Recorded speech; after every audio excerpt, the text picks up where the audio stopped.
Welcome, everybody, to Wire to Wire Sports Podcast, episode 134. I am Wire to Wire Gene with a fresh cut, looking spry for a beautiful episode. We have NBA talk, NFL draft recap, UFC. We got some horse racing, Kentucky Derby, and some you gotta be kidding me. But there's been huge breaking news. And I don't even know if you guys know about this. It just came through on my phone. So I'm going to just let a couple more people get in on this because there's been huge breaking news in the NBA that just came through on my phone. Besides the fact that Joel Embiid has won the MVP, which you guys know already, there's been breaking news that just crossed my desk.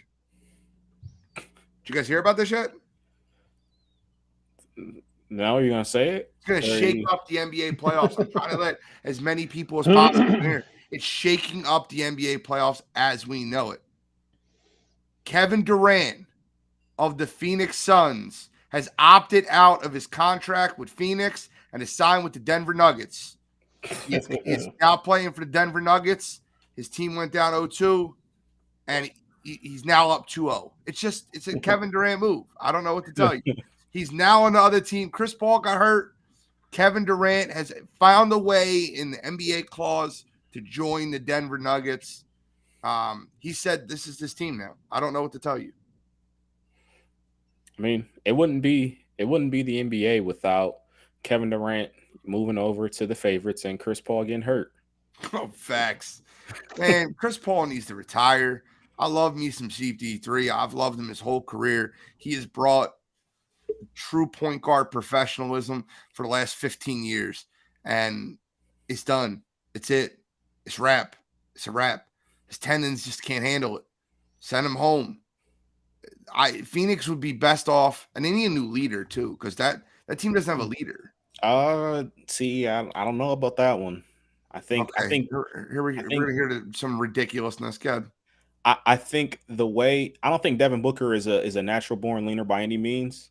But the way he's played throughout the playoffs so far, I think he can be a lead by example kind of guy.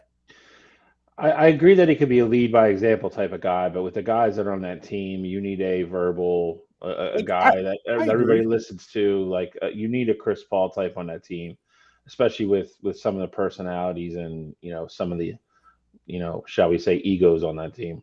You need a vet for sure, but I don't help think you guys out.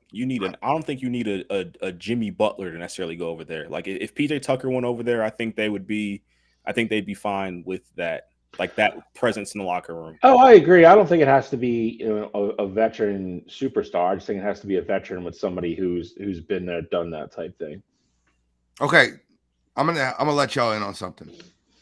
If you didn't know it, douchebag has the same initials as Dylan Brooks. Devin Booker also has those same initials. And I'm going to help you out because Devin Booker is Dylan Brooks, but just a better player. The guy talks when he's up. He's an absolute coward when his team's down. He shows up small when someone gets in his face. Bro, the Luka Doncic stuff last year showed who Devin Booker really was. I'm tired of him getting compared to Kobe Bean Bryant, saying, oh, I want to be like Kobe and this and that. Devin Booker is an absolute dud. You guys are a very good player, but an awful leader. He's terrible at leading. You want to talk about a guy that lost by 50 in a Game 7 last year after talking smack to Luka Doncic up 3-2. Lost like he was going to cry. His puppy dog was gone. Then earlier in the year, he doesn't say a word the whole game, and they end up winning the game versus Dallas, and he's talking smack to Luka at the end of the game like you don't remember the 50 bomb they just put on you last year. Devin Booker's a joke, bro. He'll never be a leader on the NBA team. I'm tired of it. I think people can definitely grow from that. Like Devin Booker hasn't. I mean, I haven't really heard anything. He grew from it from last year and doing it the same thing. Yeah, people can 100% grow in a year. I think more so like they were winning. We saw how dominant and I get it, Kawhi got hurt, and all that, but you didn't see Devin Booker just saying crazy things. Like he was just going out, putting up 40, 38, 50, whatever he needed to do. And that was that. Obviously, your job gets a lot easier when you got a guy like Kevin Durant on your team. Correct. But I'm saying he hasn't been the mouthpiece that he was last year that he's been. He did it 3 weeks ago versus Dallas. That's a regular season game. That has history That makes it behind better. it. No, but everybody talks. Everybody talks. You beat me, and you talk, and then I come back the next game. I don't say anything to you all game, and then we win. Of course, I'm going to say something back to you, bro. You need to talk when the ups and the downs. Don't be a Dylan Brooks. I get you. I get you on that. I get you. Speaking of Dylan Brooks, you see the comments. Memphis is not signing him under any condition, any circumstance. I called that. I called that last week. I said he ran himself out of the league. I think he's. Listen, I'm not trying to be smart when I say this. Who signs him? Somebody will sign him. Why? Well, why would you bring that into your locker room? I think you can make the argument, to some degree that, he, wasn't a. He's a better player than he showed at the end of this, at the end of the playoffs. I mean, he did say that, and to some degree, if you look at his career numbers, he's not wrong. I think he's going to have to go somewhere that has good leadership, and I think there's going to be a lot of conditions and prerequisites and stuff like that if somebody's going to sign him that, that the extracurriculars are going to be kept to a minimum type thing. And I think that being, especially the way the league is right now, I get it. Dylan Brooks didn't shoot the 3 ball as well as he has, in years past. But when you're a 3-and-D wing kind of player, you find a way to stick around in the league. And I think Dylan Brooks being that, he's like a 6'6", 6'7" kind of guy. So versatile defender. I get it. You don't want the extracurriculars, and maybe you don't want to bring that into your locker room. But at the same time, if you have a locker room where, let's say, just for example, a team like Miami that has such a strong culture there, and they don't have to worry about him coming in and just, tearing the whole thing down because they know what they've built there. I think that could be a situation where, you see a guy like Dylan Brooks go and can make a team better. Now, I'm not saying he's going to have a plethora of opportunities, but hit with the services that he has, where he can defend wing players, and he's not, on average, he's not a terrible 3-point shooter. I know the playoffs he showed that he kind of was, but on average he's not that. I think there's some value in the caliber player that he is. I think he needs to go play with Dwight Howard in China. He'll be on an NBA roster next year. All right, well, let's talk about the NBA series that happened so far. We already had the breaking news that started the show with Kevin Durant now signing with the Denver Nuggets. But let's talk about that series real quick. Chris Paul's out, groin injury. They're down 0-2. The depth has looked terrible. Monty Williams, I give him so much credit. I love Monty Williams, but he is doing a terrible job in this series. Do we forget Terrence Ross is on that roster? What are we doing? And they made a move to get him during the, I mean, I get it. He got like cut and they signed him, but you made a move during the deadline to bring in a guy like Terrence Ross. So I don't get why he's not playing. You have another vet in TJ Warren that has, plenty of experience that can get you a shot off the bench. I don't understand what Monty's doing either. And it's sad because, look, they have so much talent on that team with Ayton, Booker, Durant, Chris Paul. And you watch that game, it was 66-58 when Chris Paul got hurt on that offensive rebound where he got, it jumped over his shoulder. I guess he tweaked something. They make it 66-60. He walked down court. You could tell he was hurt. I knew it immediately by the way he went down court. They stole the ball. They dunked it. It was 66-62. Phoenix calls a timeout, and Chris Paul goes to the locker room, and they lose the game by 10. An 18-point swing from when he was hurt to the end of the game. And he was feeling it, man. He was playing great. He was getting his mid-range jumpers. He was facilitating that offense. I was confident that Phoenix was going to tie that series at 1-1. And then the injury happens. What percentage chance do you give Phoenix to come back and win this series? Percentage chance. You can't say 0. That's not realistic. It is realistic. If Jokic gets hurt tomorrow, you give them 0% chance? I mean, you can't. So you want to go 5%, but you're hoping you're in hope and in the need of something like that to happen. I'm not saying that. I'm just saying you can't say 0. Okay, so fine, 1. Okay. If I Denver stays healthy, that series is over. All right. I say 25% chance. I'm right with I you. think when you have I saw what Kevin Durant did when he was in Brooklyn against that Bucks team that ultimately went on to win the championship, and you got a superstar in Devin Booker. I think those guys can get hot, and you could put the team on your back when you're those caliber players. Now, I get it. The Nuggets have been playing great basketball, and the way it looks now, I don't think it's very likely. But when you have, I mean, Devin Booker has played like a top 15 player this playoff so far, and then we know what Kevin Durant is. So you got two of those guys. I have to give you a chance. I'm at 25. Booker's played that way the first 2 games, and they're 0-2, and that was with Chris Paul. Denver stepped up their defense, and they're just a deeper team. When those second units come on and they're resting everybody, they're getting floored. They had 4 bench points in game 2. That's not going to cut it, and we knew this was going to happen. They sold their soul to get Kevin Durant. They absolutely did. Booker they have no depth. Booker has definitely played that way. Kevin Durant hasn't been the Kevin Durant that we're used to seeing. DeAndre Ayton has been getting bullied. Yet the last game he did look more interested on the offensive end, but he has no answer for Jokic. And right now the Suns, for whatever reason, are just not doubling Jokic, even though he's given Ayton the blues. So I mean, I think there's adjustments that can be made, and we can see a swing in this series. But like I said, 25% is just off the sheer fact that they have Kevin Durant and Devin Booker. Yeah, no, I follow you. I think 25% is where I'm at too. I think that the Phoenix Suns, role players play a lot better at home, and you never know what happens if they go out and win game 3. You go out and win game 3, you have an opportunity to tie the series in game 4, and you see what happens at that point. This is a joke. This is what I mean about Lakers fans. And bro, I don't know you that well, but we all know CP3 is the biggest choker in the playoffs. I hate injuries though, so I hope he gets better soon and is able to play in game 6 if necessary. My Lakers have come a long way. I feel like, and I'm gonna say this, and I just want everybody to hear this, and I'm gonna just be as direct as possible. I think Lakers fans are like Cowboys fans, are like Yankees fans. They're the least intelligent fan base in all sports.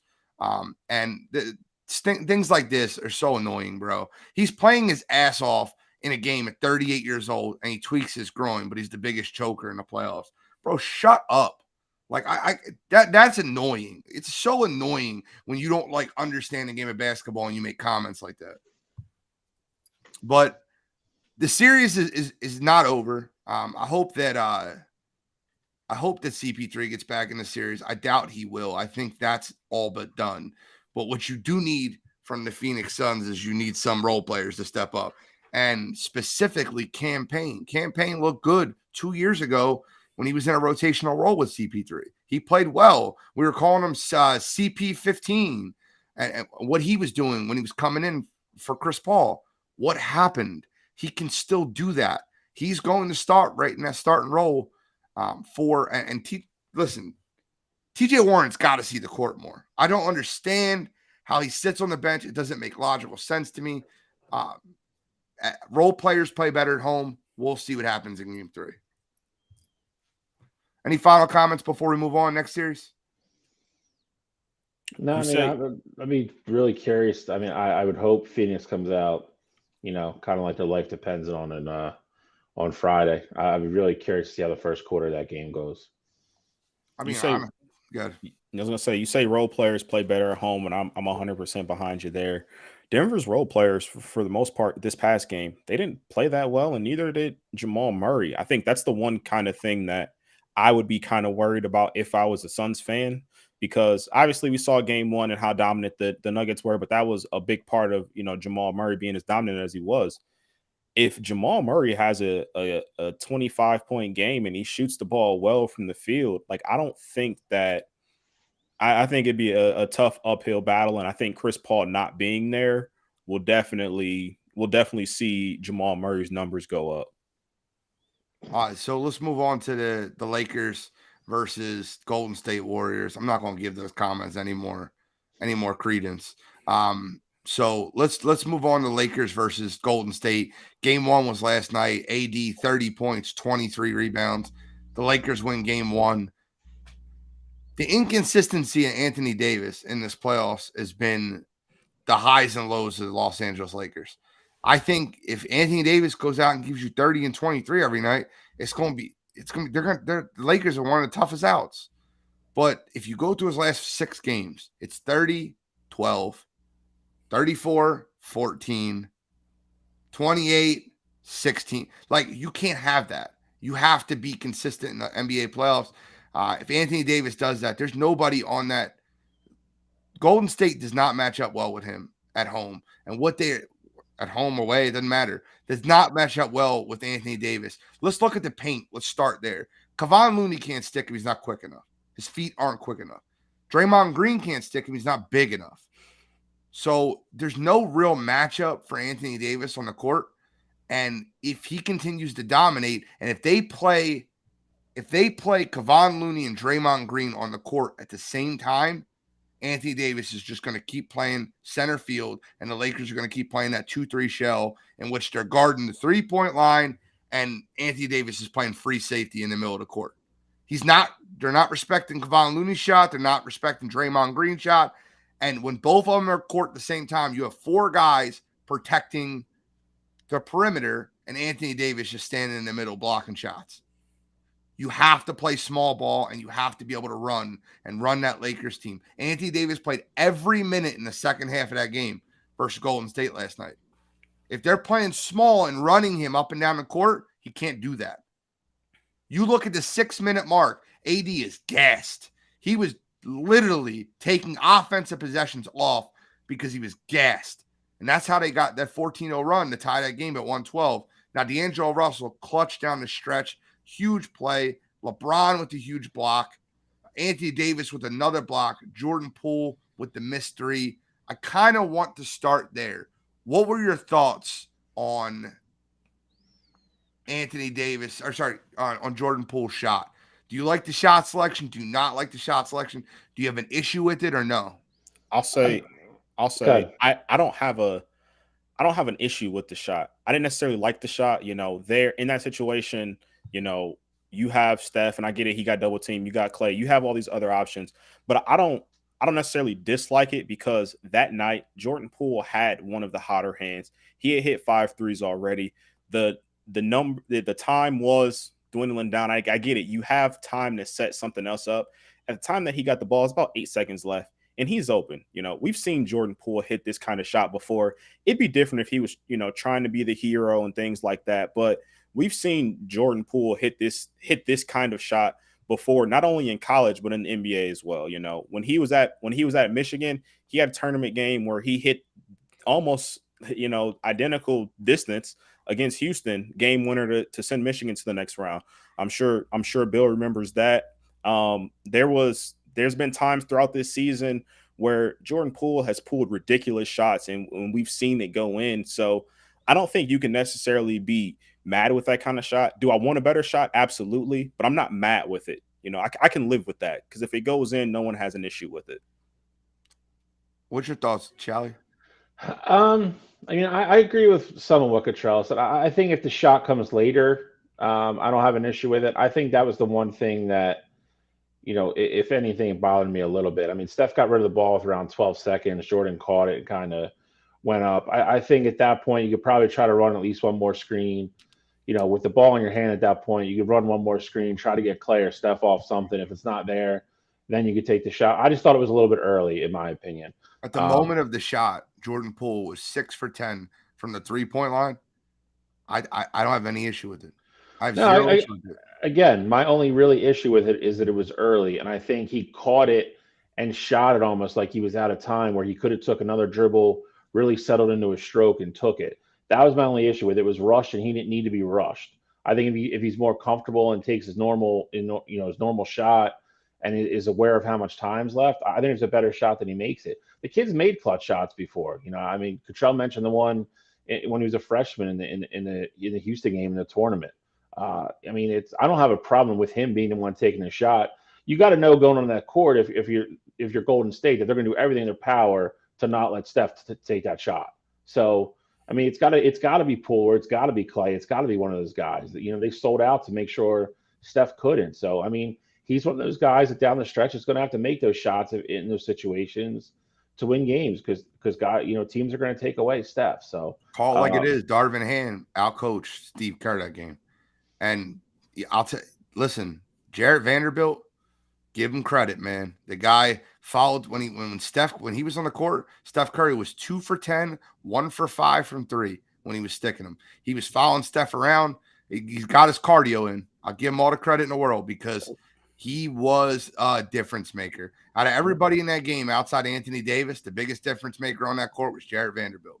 And 100%. Not for anything he did points wise. 2 for 7. I don't care what he did on points wise. You mentioned Darvin Ham and him out coaching Steve Kerr. It was almost to the point where I thought he almost overcoached it. There was that point right before the Lakers went on that run.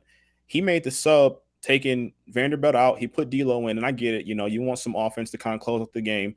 But at that point, you were up, I believe they were up 12 or 14 when Golden State went on that run, and it got sparked by, back-to-back Steph buckets.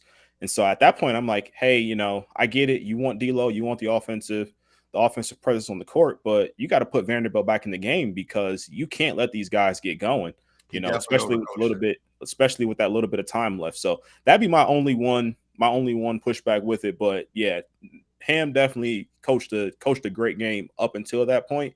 And then I think even at the end, the Lakers knowing, hey, Steph gets it up here. We got a double here. We're going to make somebody else beat us. And I'm sure that was definitely honed in the huddle beforehand. And so the Lakers knew that. So I love that. I love that. You got to get the ball out of his hands. He was on fire when he had that drove the lane, handed it to Draymond, and then went back for the game tying 3.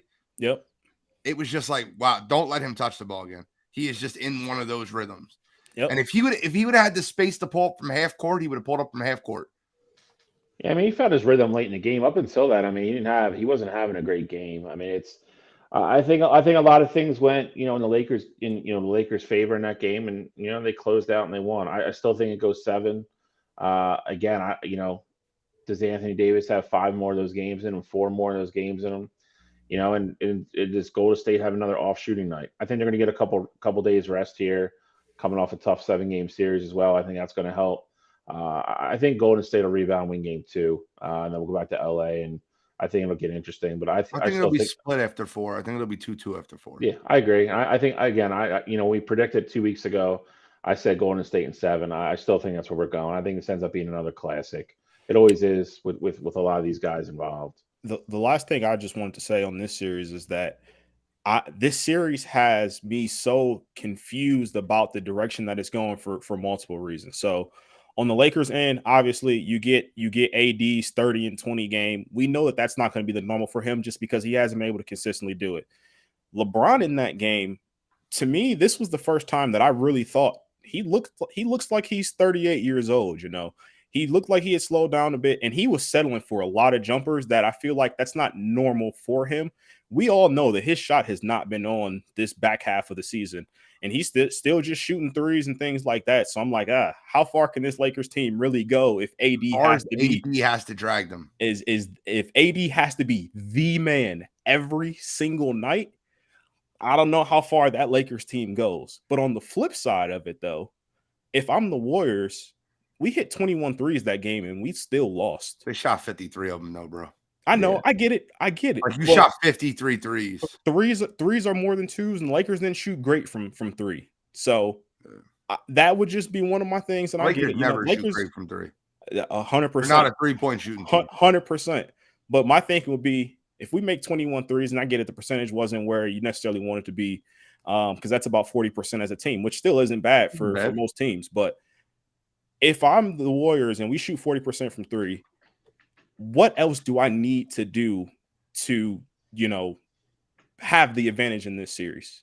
That kind of be where my mind is at. Obviously, Steph didn't shoot great, but who do you have to do that, though? I think putting Draymond on him is the way to do it. Draymond has to figure out a way to stick him. Draymond has to figure out a way to get in his head. There has to get chippy. They have to get dirty. I'm just telling you the way it is. I don't know what the actual statistics behind it was, but just for me watching the game, every time Draymond stuck AD did not want to go deep into the paint. He was kind of settling, things like that. So I'm curious to see how that matchup would go if he starts missing that was just shots. the thing. Yeah. If he starts missing those fallaways that he was taking, like Draymond even said it on the mic'd up. He's like, I can't play you any better. If you've seen that, like AD made a ridiculous turnaround shot. He's like, I can't play any better defense there. Look, it's going to be a long series. We'll see. I think Draymond Green needs to be on it. I think they need to play a lot more small ball. I would love to see. Thank you for putting that. I would love to see Dante DiVincenzo and Gary Payton too get more run than they got this first game. But see, the thing is, Gary Payton can't shoot though, so if that just adds on to the Lakers just sitting back and having two guys just basically play center field. Yeah. So just things you got to find a way to control. Understood. Let's move over to the East. Let's talk about the Miami Heat versus the New York Knickerbockers. The Miami Heat won game 1 in New York. Huge game. Jimmy Butler rolled his ankle. They gave him game 2 off. It was absolute insanity that the Miami Heat were winning game 2 in the middle of the fourth quarter. I think that the Knicks still win the series. I think the Heat have the worst roster that's in the playoffs. Just my personal opinion. But with that being said, got to give Caleb Martin his due. Got to give Max Strus. You got to give, Gabe Vincent their due. They had a great game as a whole. Just wasn't enough. Julius Randle back, Brunson. And, man, we have seen some big-time playoff performances from a lot of Knicks, but RJ Barrett has stepped up more than anybody on that Knicks roster. Yeah, I mean, he started coming on, towards the end of the season, the last 10, 15 games. He started playing really well right before Julius Randle went down with his ankle, actually. They started giving him more minutes. He's finally healthy. That series is really intriguing to me. I think a lot of it is going to boil down to when can Jimmy get back on the court and be 85%? Is it a rolled ankle that was just swollen, a little bit sore, or is it a sprained ankle? Like, I think you're gonna find out a lot in game 3 and game 4. If he's not healthy, I agree with you, Gene. I think the Knicks are just way too much. Then I think it's going to take another, heroic effort for Jimmy to get Miami through that round. If he's healthy and he can do it, I'm not going to doubt the guy. I mean, he's a dog. I mean, we've talked about it, time after time after time on the show. But I think the Knicks' depth, especially if Julius Randle is starting to get back to, what Julius Randle is. Jalen Brunson's still playing good. Josh Hart's has been an absolute godsend for the Knicks in that trade. And then like you 100%. Said, RJ Barrett is starting to kind of be the player that I think we all thought he was going to be when he got drafted a couple years ago. So you're right. It's coming in his own, a little bit of a late bloomer. If that's the case, then I think it's just going to take something otherworldly from Jimmy to get the Heat through there. But I think you'll know a lot to see if he plays game 3 or not. If he doesn't play game 3, then I think it's worse than they're letting on, and then I think Miami's in a lot of trouble. I think he plays game 3. I think it's not as bad as you think it is, and I think the Knicks still win the series. There's too many players on that Knicks team, and there's just Jimmy Butler. I think you've seen all-world performances from Caleb Martin, Gabe Vincent, Max Strus that last game, and you're not going to see them again. And I get it. You're getting Jimmy Butler back. I just think the Knicks have a better overall roster. And to add to it, Emmanuel Quickley has been a ghost in this playoffs. You're talking about the runner-up for 6th man of the year, and he has been absolutely dreadful. Jalen Brunson, Josh Hart, Julius Randle back. I think the Knicks roll in this series. I really believe it. Again, this is another series where I've been kind of back and forth on. If I was the Heat, I 100% would have sat Jimmy out game 2. At that point, you were kind of playing with house money. All you needed to do, I think, going into this series, the goal was obviously you want to win 2, but the goal is to split before you get back to Miami.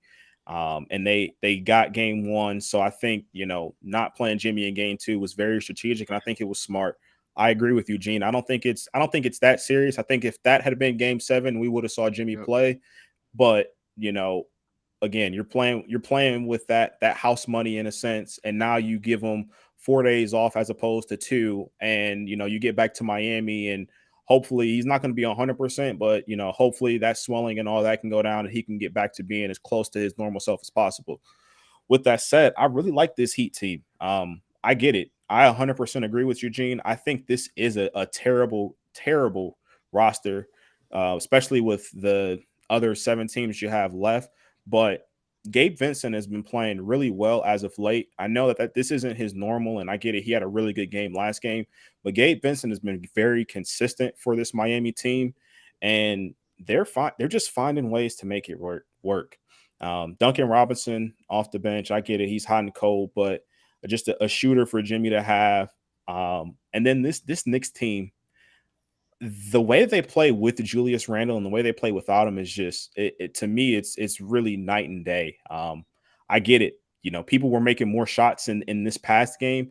I like the ball movement a little bit better when Julius Randle was off the court. Obviously, the Knicks are a better team when Julius is playing, but I think the Heat are just going to be too much, and the Heat aren't afraid to play in Madison Square Garden either. Like, they're not afraid of the big lights. So I think the Heat find a way to win this series. I got Knicks.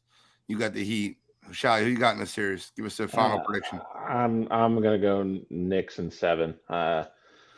I would love to see Jimmy pull off another miracle. And, we kind of all low key root for him, but I agree. I think New York's depth and just I think their starting 5 is way better than Miami's starting 5 over the course of a 7-game series. I think it's just going to play out the way it's going to play out. I love me some Jalen Brunson and Josh Hart. Give me those Villanova boys all day. Speaking of some hometown local boys, the Philadelphia 76ers went into Boston 10-point underdogs in game 1 and stole game 1. James Harden turned back the clock and was absolutely incredible. 45 points, including the go-ahead three-pointer with 10 seconds left on the clock, right in the face of Al Horford. The Philadelphia 76ers steal home court. Game 2, the big man, the MVP, is back on the court. First reaction, do you think it's a smart move that the 76ers are playing Joel Embiid tonight?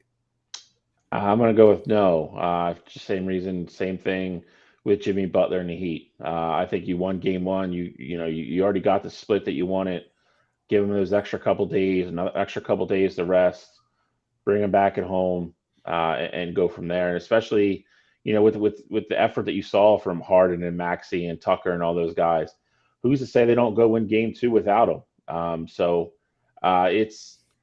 would not have played him tonight. I think it's, there's a lot of good that can come from it. Obviously, if he plays and he's dominant and they go up 2-0 going home, that is a huge hole for Boston.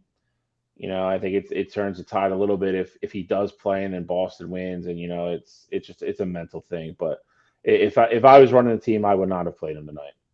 Control? Would I have played him tonight? No.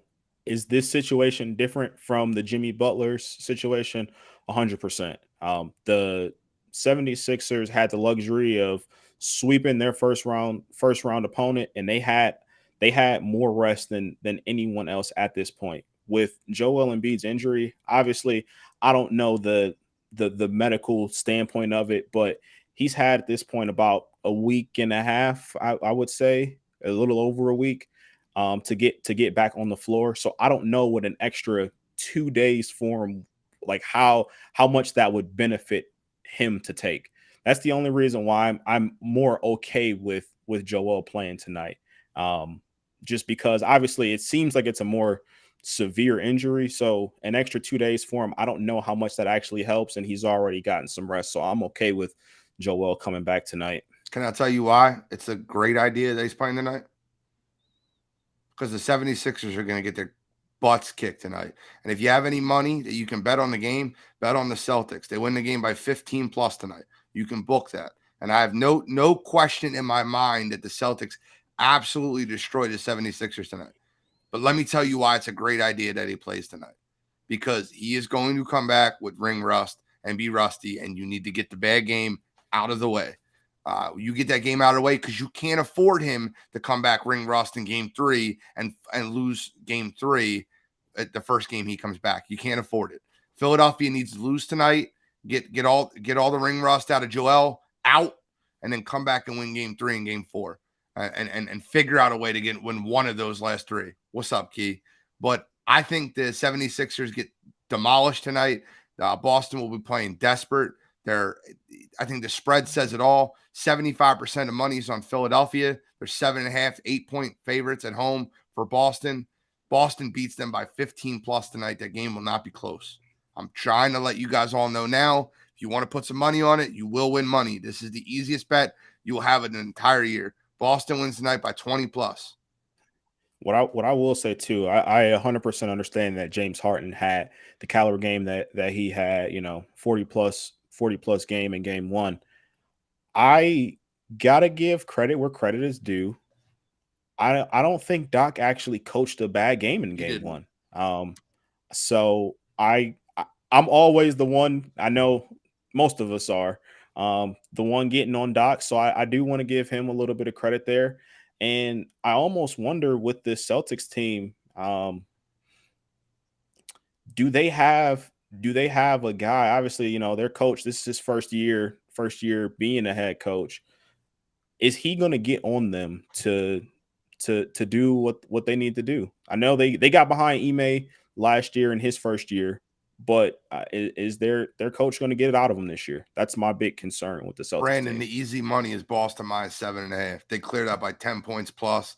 I got Boston by 25. It's going to get more every time you ask me. Boston's going to destroy them tonight.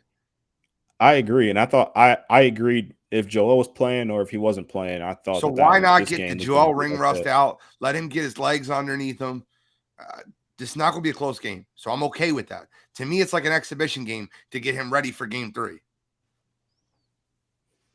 Shally, your thoughts?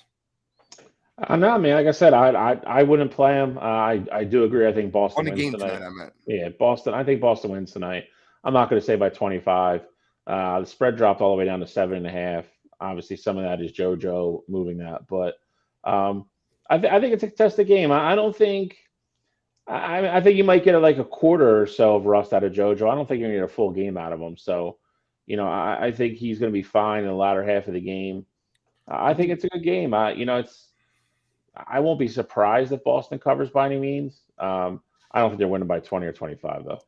I think you get JoJo 20 to 25 minutes tonight. You extremely limit his minutes. You get him game ready for game 3. I think that the emotion of him winning the MVP of the league will give him all the confidence that he needs. I think that he's going to start off. He's going to be shooting early. The one thing I absolutely love about this team, and I want to call every one of you guys out, you two, including you two. PJ Tucker is an absolute winner. And listen, is he worth $11 million a year in the regular season? No. Nope. Who are you calling out? Everybody. Anybody that's been calling PJ Tucker cardio and not shooting and not worth the contract or this and that. I'm a PJ guy. I know, but I'm saying anybody, I've been hearing it from all ends, and I'm tired of hearing it. What PJ Tucker brought to that team, I don't care how many shots he took. What he brought to that team game 1 is what that 76ers team has been missing the last 3 years. That is toughness. What he did to Paul Reed on that sideline after that Al Horford, that Boston got multiple offensive rebounds, and Al Horford got that layup. Tyrese Maxey said in the press conference, he said, I thought he was going to grab Paul Reed out of his jersey. He said, you better get these next 2 rebounds or we're going to have a conversation. I love that intensity. If you follow PJ Tucker's career, every team that man is on overachieves. Every single team, because he's willing to do the dirty, gritty things for that team to win, and he's tough. And he can guard anybody from the 1 through 4, 90 feet up the basketball court. And the hell that he brings to giving them, it's just, he's worth every penny to me. I don't care what he does in the regular season. Let me ask you guys a question. Would you say Jimmy Butler was a top 50 player in the NBA this regular season? I'd say no. He was terrible this regular season. But when it comes to the playoffs, he's a top 5 guy in the league. That's only 5 guys you want in the playoffs. Jimmy Butler's one of them. I don't care what you do in the regular season if your team's going to make the playoffs. And what PJ Tucker brings to a team is a toughness that has been missing from Philadelphia since Jimmy Butler left. I agree. And I think it's funny because I know we talked about it last week, but seeing the way game 1 played out, and even with Joel's injury being the way that it is, I like this. and this is me knowing that Joel is not 100%. I like the Sixers' chances more now, way more now than I did going into last week. I think that there's a good chance that with that Celtics team, I just don't know if I would love to see what their backbone looks like. Things are about to get tough for them. I want to see how they respond to the adversity. Love it. We'll see. That's the NBA playoffs for you, gentlemen. MVP Joel Embiid. I need to make one comment on the MVP before we get in the NFL draft. I'm glad Joel Embiid won the MVP. I think that he deservingly won the MVP, and it's deservingly so. My one question that I have is this. It's nothing to do with Joel Embiid. I can do math. Nikola Jokic, Giannis, and Joel Embiid did receive 0 fourth or fifth place votes. 0. Well, Joel had 100 votes and Giannis had 100 votes, but Nikola Jokic had 99. That means someone left Nikola Jokic off their MVP ballot. I need that person arrested. Let's find him and arrest him. You don't deserve an MVP ballot if you're going to leave the guy off the ballot. Look, I'm not saying he should have won the MVP. I think Joel should have won the MVP. But Joker can't be left off the damn ballot. I noticed it when I seen Tatum had 1 third place vote. And it's the person that voted for Tatum third place because there's no other way. The math didn't make sense. So I wanted to see if Jokic or Giannis or Embiid got that 4th place vote for Tatum getting that 1 third place vote. And I did the math and I added it up and I'm like, wait, Jokic only has 99 votes, which means someone voted for Tatum 3 and then 2 other guys 4 and 5. I'll tell you, it's probably a Boston writer then. It's embarrassing to me, man. That's embarrassing. He can't not be on your MVP ballot. No, I agree. I mean, and again, I think if they have all, the 3 of them share all the first, second, and third place votes, I would tell you that's the way it should have been, because nobody else should have got a first place vote. Nobody else should have got a second place vote or a third place vote. Those are the top 3 guys. Agreed. You can't make a strong case for anyone else being in the top 3 other than those 3 guys this year. Agreed. Completely agree. Facts. Let's move on to the NFL draft. Gentlemen, it was an absolute fun NFL draft. We had a great pre-draft last week. Did a good live stream of pregame and pigskin for the entire NFL draft. That was so much fun. There's a lot of first-round movement up and down, trades, cute picks that you just didn't expect. Jalen Carter falling to the Philadelphia Eagles at 9. I love that. Nolan Smith, who most Philadelphia Eagles fans would have had no problem with if they stayed pat and drafted him at 10, falls to the Philadelphia Eagles at 30. Philadelphia Eagles had a hell of a first round. I want to talk about a team that didn't have a very good first round, but I think they had a very good draft. Go ahead, say Detroit Lions. Yep. I think the Detroit Lions taking Jahmyr Gibbs at number 12 was the worst pick in the first round. That's not named Anthony Richardson. I think Anthony Richardson was the worst pick of the draft. It could possibly, because I think he's a 3rd or 4th round pick and he went 4th overall. But Jahmyr Gibbs going 12 is an absolute travesty to me. Now, where I think they made up for it, I think Jack Campbell's a perfect guy for their system. Even though he went 18 and he was drafted a little high, they got 2 guys in the 2nd round that if they just flip-flopped them, you take Hendon Hooker at 12 and Brian Branch at 18, and then take Gibbs and Campbell in the 2nd round, the draft looks great.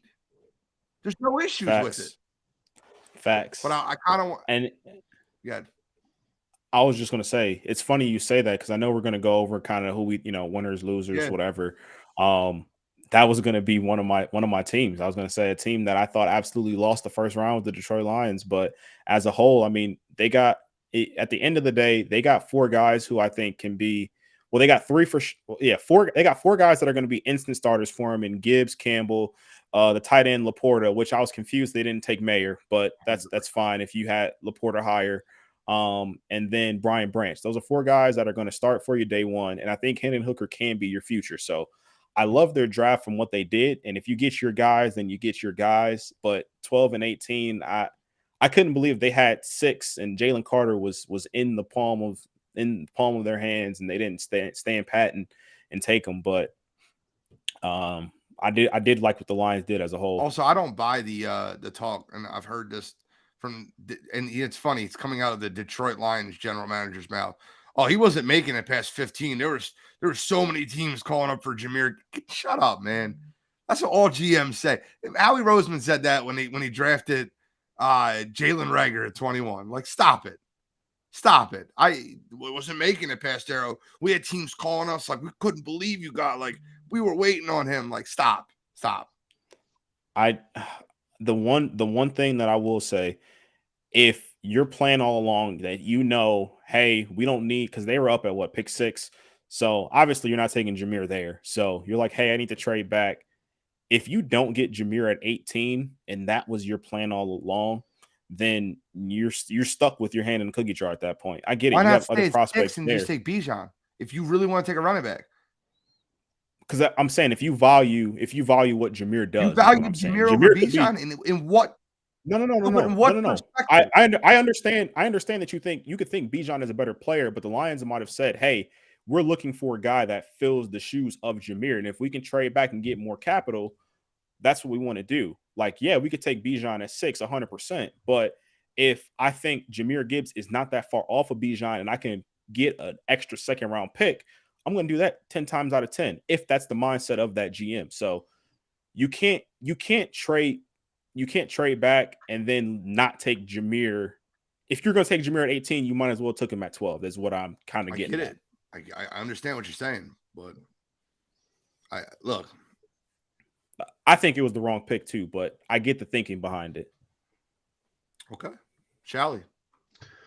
No, I mean, I don't disagree with, anything either one of you guys said. I mean, just apparently, I heard the Tennessee GM comment that there was a couple teams that contacted them about, and one of those teams apparently wanted to draft them. Apparently, a lot of teams evaluated them and had them very close. I'm talking about Bijan and Jahmyr Gibbs, obviously. Again, like you said, is it all just smoke and whatever? But it's come out from a couple sources that teams are trying to move up to get him. I don't think they thought he was going to go that early, but I think a lot of guys see what he does and they think it could translate to the NFL level. I think you could have got him later. I wouldn't have picked him there. I agree with both of you, but I think the end justifies the means, kind of, with Detroit. Like you said, at the end of the day, if you look at the first 2 days of the draft, they're going to be extremely happy with what they got. So, I mean, at the end, 10 years from now, it doesn't really matter what round they were picked in. So, if all 4 guys become good pros, then I mean, it ends up being an amazing draft for that organization. So, what team do you think made the worst pick in the first round outside of that Jahmyr Gibbs pick? I agree with you. I wouldn't take Anthony Richardson number 4. I think to draft somebody number 4 with a team that is still, kind of in the middle towards the end of a win now window, and draft a quarterback that I think is going to struggle horribly if he plays as a rookie. I don't get it. Their liquored up owner already said he'll learn by playing. So yeah, they did say he's gonna play right away. So don't know why you would do that. The most puzzling thing to me, and what would make the most sense, was the Green Bay Packers going Lucas Van Ness at 13. I would 100% have taken Dalton Kincaid there, gave my young quarterback a weapon, and Green Bay always puzzles me with their first round. They never want to give the offense any weapons. They always want to go on the defensive side of the ball.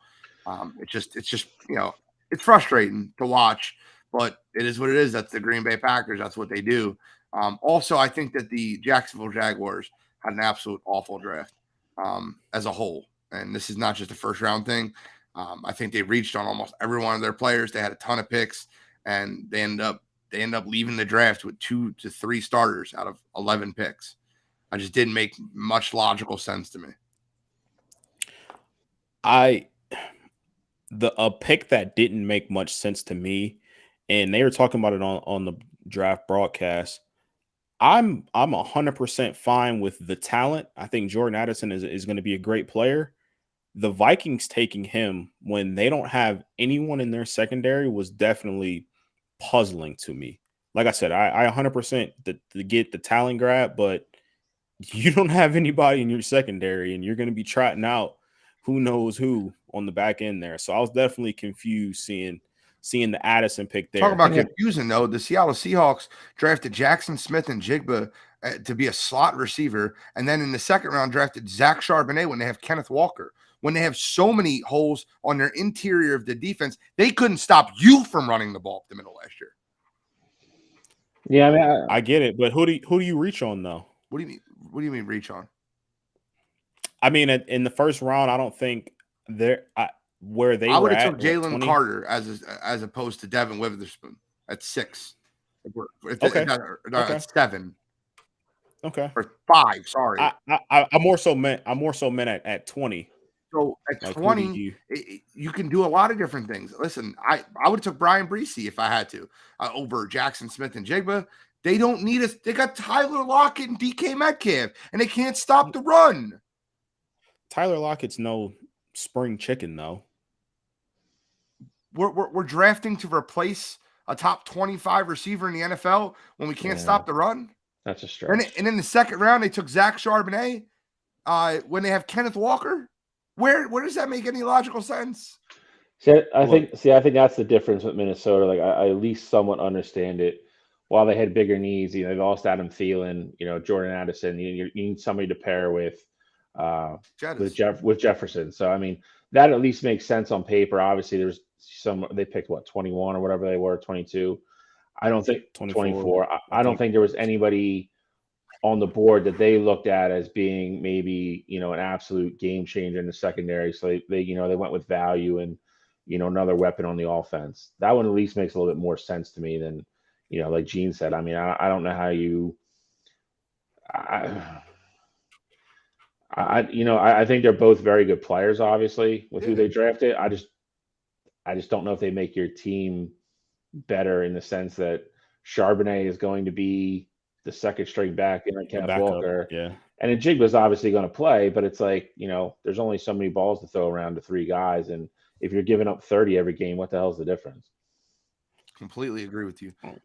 I mean, I'm okay with it in the sense of you get the best corner and you get either the best or the second best receiver in the class.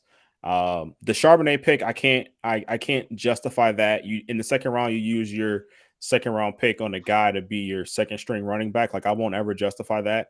But they did get the kid out of Auburn on their D line because they had 2 second round picks. So their other second round pick, they did address a need at edge there. So I don't hate it. I'll say that. And they got the center from Michigan too. That's probably going to come in and start center for him. He's probably a steal. But again, I mean, if you're relying, he went in the 5th round. I mean, if you're relying on your 5th round to make your draft look good, then I mean, you probably messed up somewhere before that. I mean, they got an outside linebacker. It still doesn't. You're talking about the kid from Auburn they took, Derek Hall. It's outside linebacker. Yeah. He's not going to. How much is he going to help support your run defense up the middle? Yeah, he's going to play edge. He's an edge guy. Okay, yeah, but the middle of their defense is beyond soft. I get they couldn't stop anybody running the ball last year. They were the worst run defense in football. I swear they made a move. I thought they signed someone in free agency. I'm going to read it to you, right? I want you to try to help me understand. Draymond Jones, Brian Monet, Jaron Reed is their starting defensive line right now on their depth chart. Darrell Taylor, Jordan Brooks, Bobby Wagner, who they got back in the middle linebacker, and they have Devin Bush backing him up. Their defensive line might be the worst defensive line in football. It's terrible. I mean, I get it. I think Draymond could be a big pickup for them, better than what they had last year. Okay. Obviously getting Bobby back and you bringing in Devin Bush. I get he's not a run stopping linebacker, but I think the defense can look better. Yeah, they still have holes on the D line, but I think the defense will look better. There wasn't a more cocky pick than Jake Moody going in the 3rd round to the San Francisco 49ers. You want to talk about a team that's just saying, we don't have any needs. Let's just take the best pick in the draft. What was their biggest weakness last year on defense? Second corner. It's terrible. Charvarius Ward was their corner. Keely Ringo is sitting there for you in the third round, and you took a kicker. I think that's like watching a fantasy football draft, and you're like in the 6th round of the fantasy football draft, and the guy goes, "I'll take Tucker." There's always one. There's one in every draft. Every draft, it happens all the time, and everyone's like, "What are you doing? How in the world do you take a kicker in the 3rd round?" I think if you're the 49ers and you're in a position where you didn't think you really had any holes, or they're also that team that they're not afraid to go out and make a trade during the season and bringing in a guy. So if they thought Jake Moody could go out and steal them some points this season, then I don't like it in the 3rd round, but I also get it. Listen, I mean, he is the best kicker in the draft. Like, don't get me wrong. No. He's not worth a 3rd round pick. I mean, Third round picks carry a lot of value. A lot of like really good NFL players that come out of the 3rd round. So that was a little wild to me. I was glad to see him drafted and go to a very good team. That is I don't know what their thinking was, or if they weren't going to get him in round 5 or 6 or something. But I mean, that was a shock to hear that name called. I actually, when I heard it, honestly, you know what I did when I heard it before they said like kicker, like University of Michigan, I was like, oh, there's another dude named Jake Moody in the draft. Like that's what I thought. I was like, oh, there's probably like a lineman or something. Like I was like, oh, it's another Jake Moody. That's cool. And they're like, no, kicker. I was like, wild. I actually think the Bengals did pretty good in the draft, if I'm being honest with you. They had a low-key good draft. I think that a lot of people are undervaluing the picks that they made. They needed a corner. They went out and got DJ Turner out of Michigan. They needed a safety. They went out and got Jordan Battle out of Alabama. They needed a guy to play opposite of Hendrickson. They went out and got Miles Murphy out of Clemson. I'm not a Miles Murphy guy, but the value they got where they got him, I'm okay with that. You're talking value, and I agree with you. Value, what he's going to probably produce. I think, I think you look at that pick in a couple years and you like it. I think DJ Turner has a chance to be a star with how fast he is. Nobody's going to run by that kid. I think he's got to get a little more physical at the line to play in the NFL. But I think he has the ability to be, make a Pro Bowl here and there once or twice in his career. And Jordan Battle, I think he's the weaker of the 2 safeties at Alabama, but. Again, going in, slot him in. Captain, though. Exactly. Slot him into a very veteran-laden defense that the Bengals have, and I think he has the ability to be a starter, week 1 and contribute. I don't think he's not going to hurt you by any means. He's a smart player. The difference between him and Branch is the better athlete. They're both very smart safeties. Branch is just has a higher ceiling because he's a better athlete. Gotta give. I'm sorry. I was just going to give the Pittsburgh Steelers credit too. That's exactly where I was going. I was going to say the Bengals.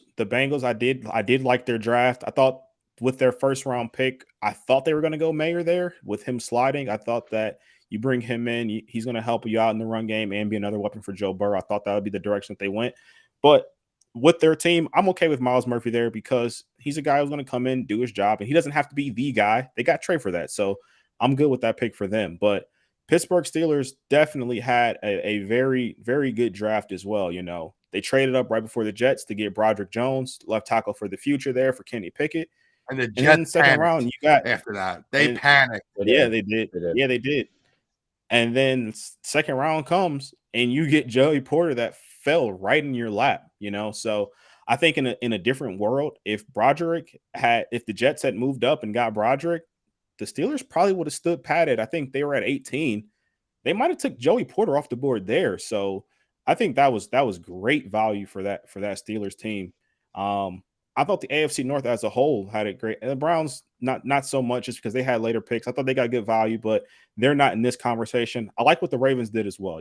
Getting Zay Flowers, getting another weapon for Lamar Jackson. I hate that. Out of all the receivers, I think he's the worst one for that team.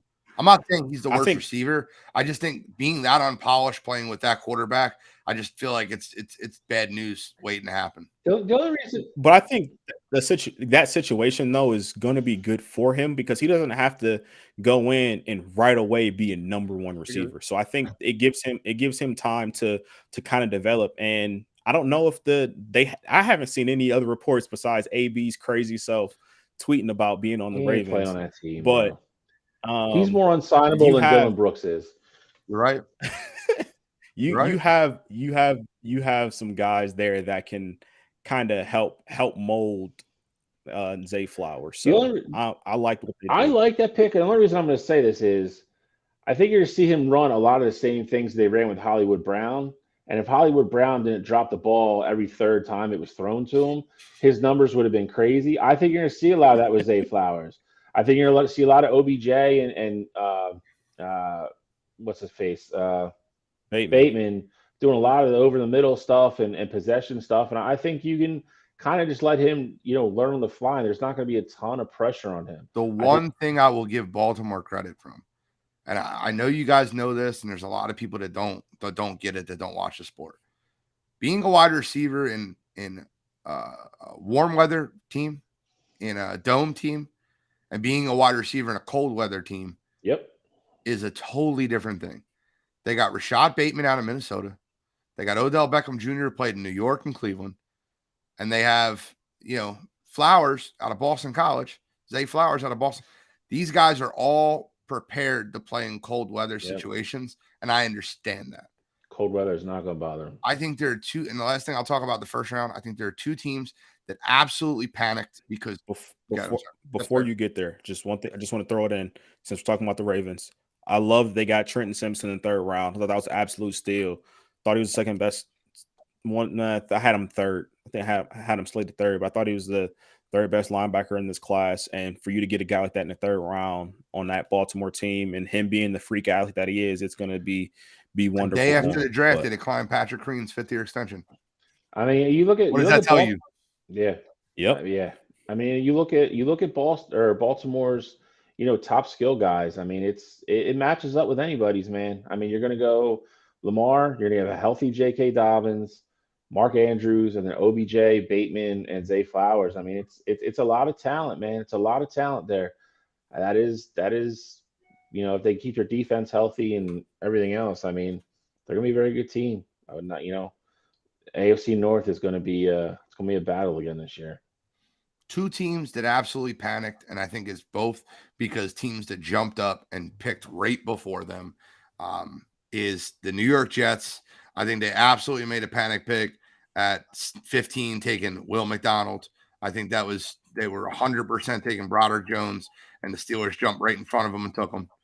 They need to address that offensive line for Aaron Rodgers, because if Aaron Rodgers isn't healthy, that team's still going to be in the basement.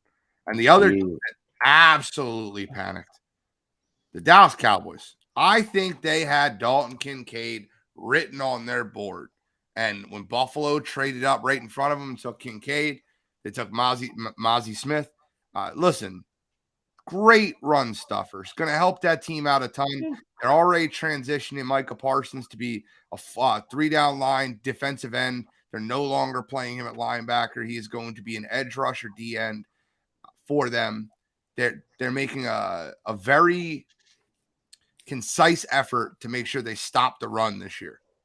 That's what Dallas is doing this offseason. But you lose Dalton Schultz, and you have an opportunity to replace him with a Dalton Kincaid. And I'm shocked. I think both those teams panic picked. I disagree with the Cowboys, because if the Cowboys wanted to go tight end, they still could. I mean, they may have even had Michael Mayer higher on their board.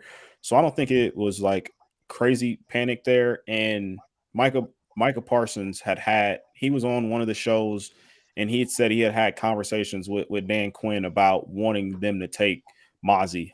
He knew that Mozzie was a guy that was high on their board. So I don't necessarily think that was a panic pick. I think he was 100% on their radar. But I agree with the Jets. So I think the Jets was 100% a panic. The Jets definitely did. I don't think I think that you probably get somebody go on the record from the Jets saying that they did. The Dallas one confused me a little bit because the one thing I will say, they don't necessarily always coach well or play well. They are a team, especially with being in our division, we pay attention to them every year. They usually draft very well. We've gone over it before when we first started the show about the move they made to jump in front of us to get CeeDee Lamb. They're usually their front office is usually pretty well put together, and they make good decisions. I think Kincaid is the type of tight end that they wanted for that offense. I don't think they wanted more of a guy that could stretch the field like a Travis Kelce, and they wanted Kincaid. And I agree with Gene. I think when they moved up and took him out of nowhere, I think that is 100% who they're going to take. Mozzie Smith's a really nice fallback. I think he's going to be a very good pro. I think he'll do his job. He'll be very serviceable. Probably like a 10-year career type guy. But I do agree with Gene a little bit. I think Kincaid was their guy. I think they wanted him to really help bolster that offense and give them a different kind of weapon, than they've had in the past. Okay. I'm shocked nobody's brought up Houston. I love what he's I love. Yeah. Like, I mean, if anybody had as good a draft as the Eagles, I think it was Houston. For them to take CJ Stroud and then turn around and get right back up and take Will Anderson, I thought that was wild. As a whole, no. Eagles killed it from day 1, day 2, day 3, and then they doubled, tripled, quadrupled down on it and got some great UDFAs. So as a whole, no. But I think Houston had an unprecedented first round. Obviously, I said it on my Twitter too. I think what the Eagles did with their value, getting Jalen Carter and Nolan Smith is absolutely incredible. But for all intents and purposes, the Texans got whatever way you slice it. They got 2 of the top 4, top 5 guys in this year's class, at least projection wise. So for them to do that, and all the reports before was like, hey, they're getting Will Anderson at 2. They're getting Will Anderson at 2. Right before the draft, it was like, hey, they're actually taking CJ Stroud, and then them to come out and get both of them, absolutely crazy. And that's how you turn a franchise around, making moves like that. You get your leader on defense, and then you get your quarterback. So I love what the Texans did. I agree with you with the Eagles and their undrafted free agents also. So I'm not there's a lot of guys they brought in, including Eli Ricks. I think Eli Ricks and Keely Ringo could be your starting cornerback pairing in 3 years from now. They got another UDFA too. That was I was like, whoa, I didn't even realize that he went undrafted. Let's see if I can find it here. Eagles UDFAs. But as a whole, they had a phenomenal draft. Eagles did a great job. And the reason I shook my head a little bit when you said the Houston Texans is I'm not saying that getting the best player in the draft and getting your franchise quarterback is by any means a bad draft. It's just that team has so many holes, and they give up a lot of draft capital to get. They had the quarterback. They gave up a lot of draft capital to get Will Anderson. And Will Anderson is the best player in the draft, by all means. I get it. But you gave up a second, a first, a third to move back up to that spot to get Will Anderson. So it's a lot to do. It's a lot to move up to that spot. You gave up number 12, which is what it is. That's a first, but that's where you were going to draft Will Anderson. You gave up a second this year, who they could have drafted another impact player, a first and a third. It's a lot. It's a lot to give up for a team that's not good. So right now, currently, as it's constructed, the Arizona Cardinals are projected to have picks 1 and pick 2 next year. Well, that's the thing, though. They gave up their pick, but they still have a first round pick next year, which is why I'm slightly okay with what they did. They do. They have Cleveland's pick. So I'm slightly okay with what they did because of that. If they didn't have any first round picks and they knew they were about to be, absolutely horrible next year, then I'd say, I got some more concerns there, but you still get a first round talent. You still get a first round talent next year. So I'm okay with it. The other picking at 3. Agreed. But the other UDFA that the Eagles signed that I think has a chance to make the team, he won't be an impact player for you because you guys are too deep at the position. Joseph Nada out of Clemson. That's gonna be a guy I think that can make the 53. And down the road maybe get some snaps for you. Okay. Well, any other draft comments you guys want to get in before we move on to UFC?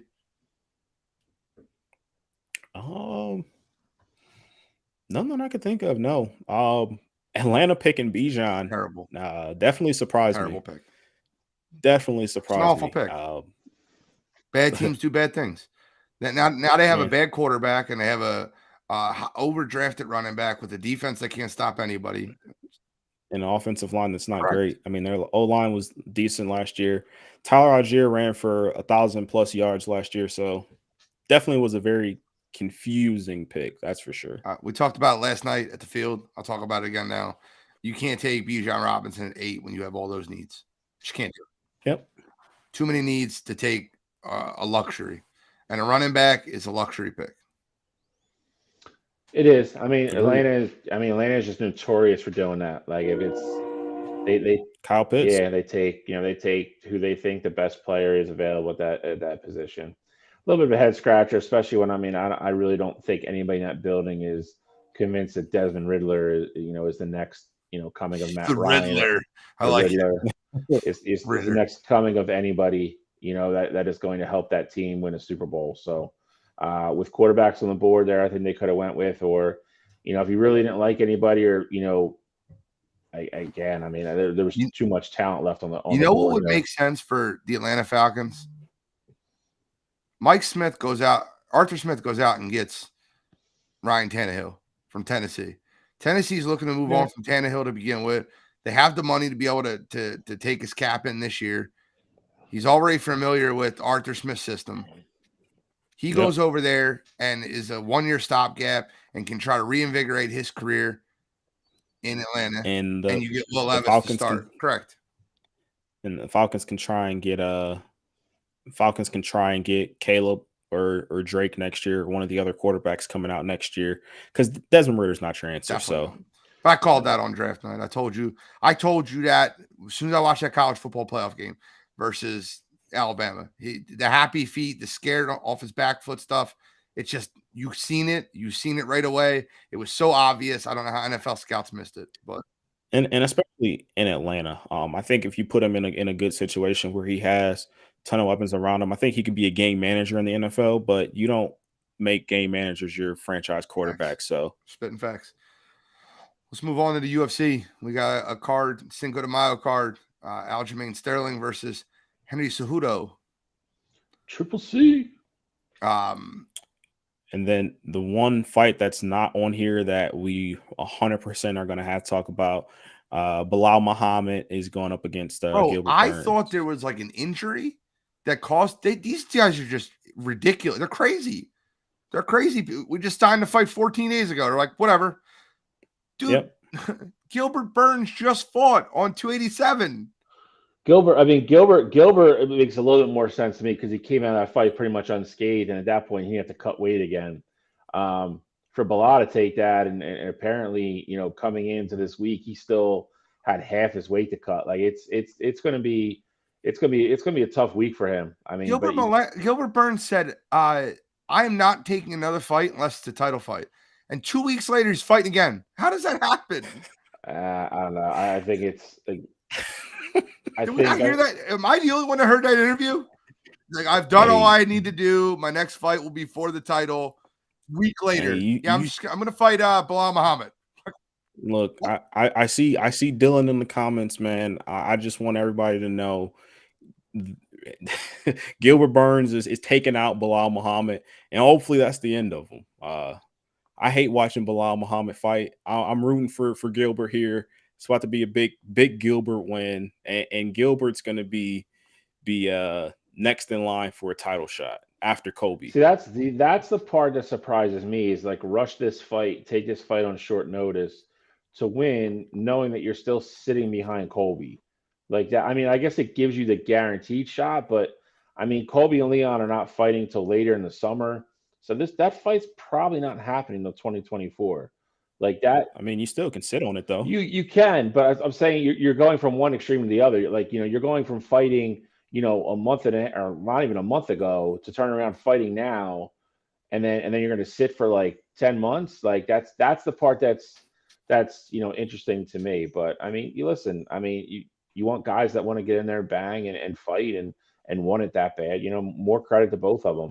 I just think it's gonna be a very tough week for Bilal. They said he came in, he took the fight, and he had still half his cut to go as of Monday. So Right. Bryce I don't. Mitchell's not on his card either. Like, there's so many guys that Nope, dropped he out. just Yeah, dropped.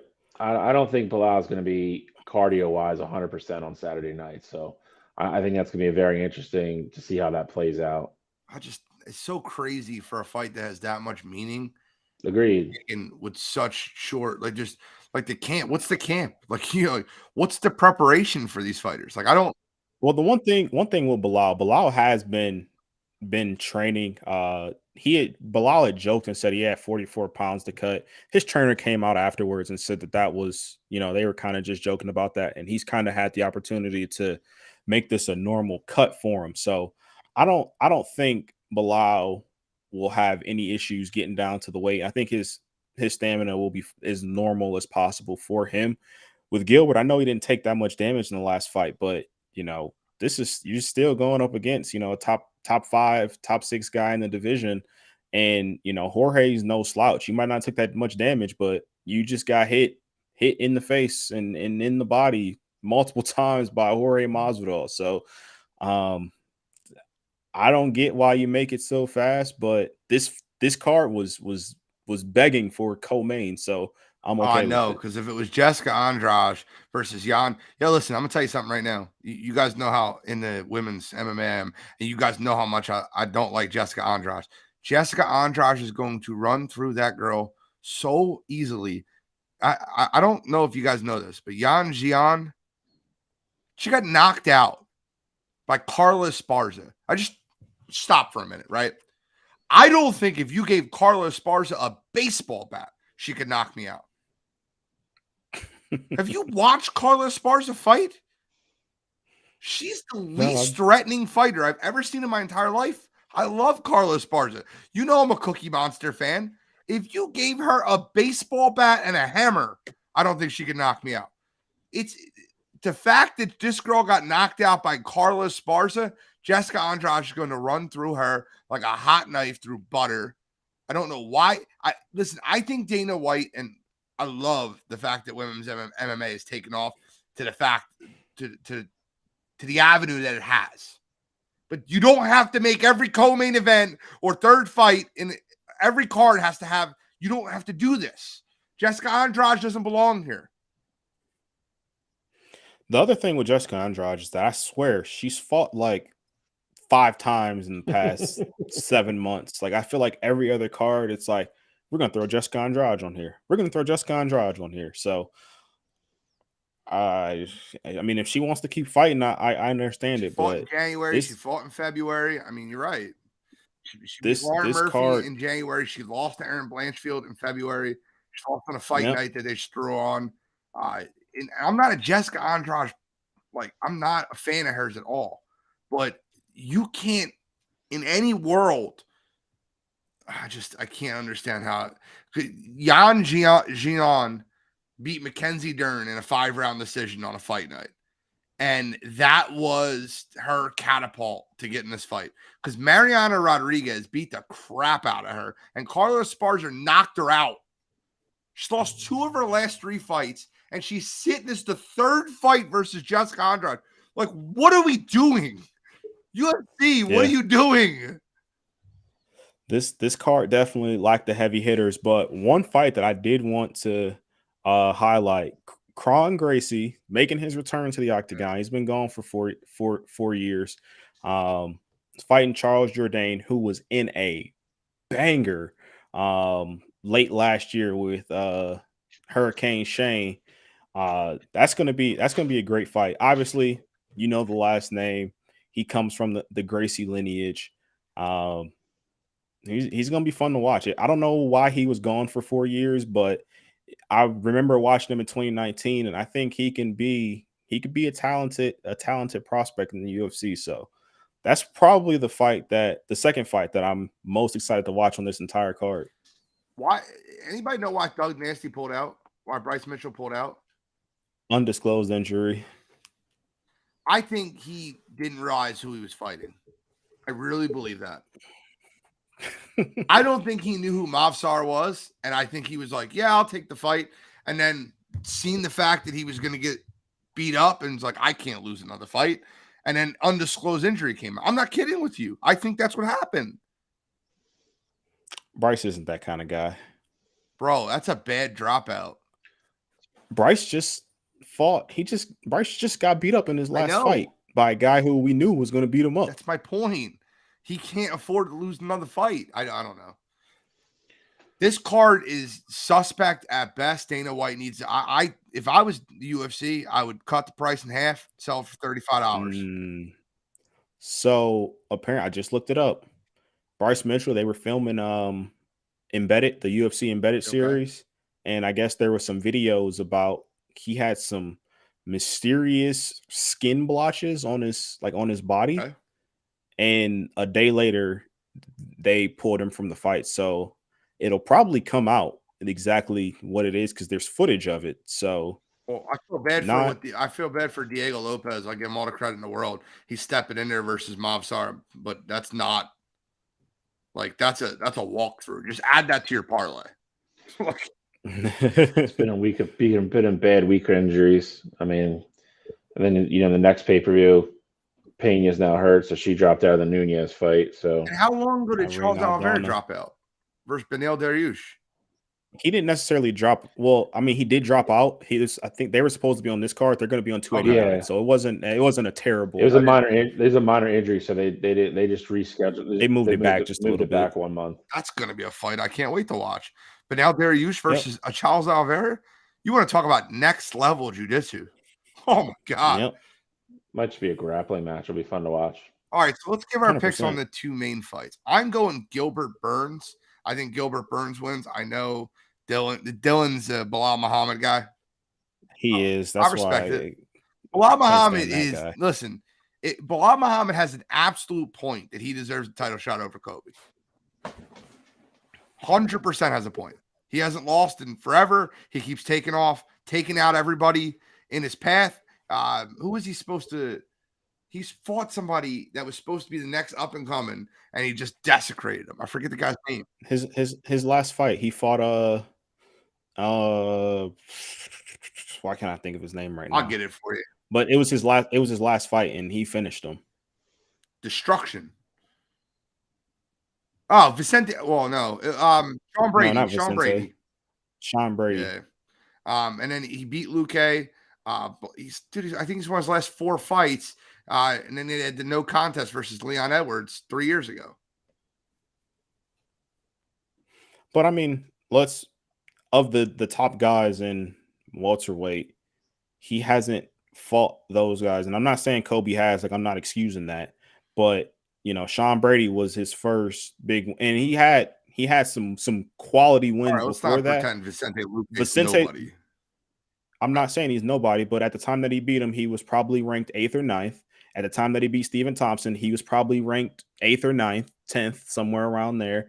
Time that he beat Damian Maia was probably like 13, 12, 11 in that range. So that's all I'm saying. Like those are quality wins, but you got to beat who's towards the top of the division at the time that they're at the top. Like him beating Gilbert Burns, I think that'll put him in the position to get that title. So who you like in the fight? You like Gilbert Burns also? I do. I like Gilbert. I think Gilbert submits him. Really? Ooh. Third round. That's a huge. I got Gilbert in a 4-1 decision. I don't know if it'll be a 5-round fight. I don't know if they've co-main event. It's a 5-round fight. I know it's a co-main, but they don't always make the co-mains if they're non-championship fights. It's a 5-round fight. The reason I know that is because I was reading about it, and that's when they were making a big deal about his conditioning and him being able to go 25 minutes or not. It's definitely a 5-round fight.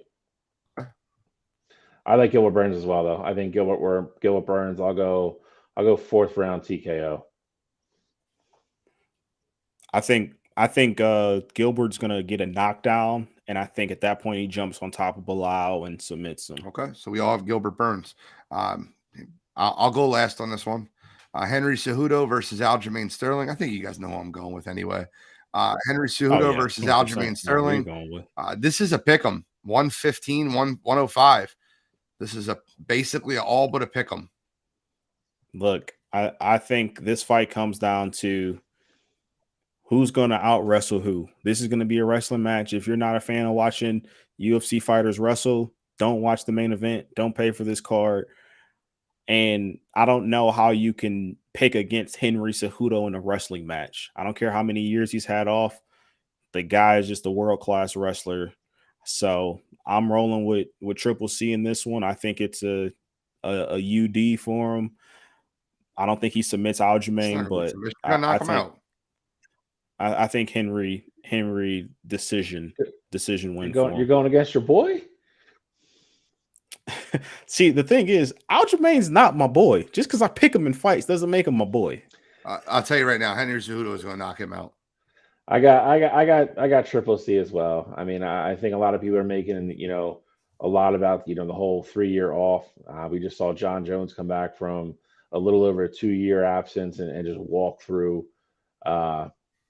Cyril Gane. So I think the one thing I guess I would concern me a little bit is, and I have to give Aljamain Sterling credit in this aspect, is he's looked a little bit better every fight. Each and every fight, he looks a little bit better when he gets in the cage.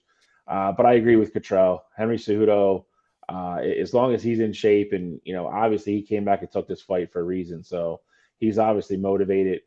He's a world class grappler. He's on a different level. I think he wins. I think he stops the fight as well. I don't think the fight goes the distance. I like 3rd or 4th round TKO, ground and pound, same kind of thing. And I think he takes one of his belts back, and hopefully he stays around for a while. I got Henry Cejudo, 3rd round TKO. I think that he's the better grappler, and I think Aljamain is not as good a striker. So I think Henry's better everywhere.